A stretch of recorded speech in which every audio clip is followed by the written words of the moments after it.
Canada was far from the only country to be threatened by punitive tariffs from the United States. But we are the only country who was never really told why. For example, Colombia was threatened with immediate 25% tariffs. Why? Because they'd refused to accept deportation flights of Colombian nationals from the United States. So they accept the deportation flights, and the tariffs end.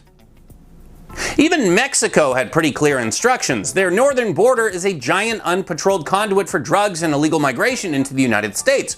Whole sectors have effectively been given over to organized crime.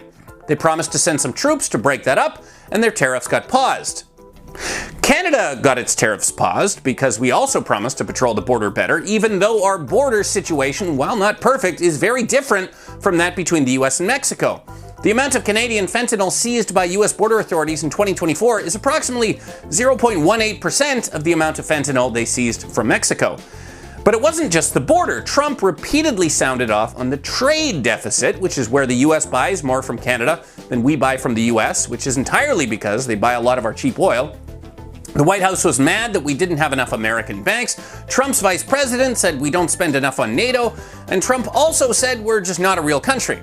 So if we had been looking for a concession to offer in exchange for a truce, there was so many of them, it was kind of hard to keep track.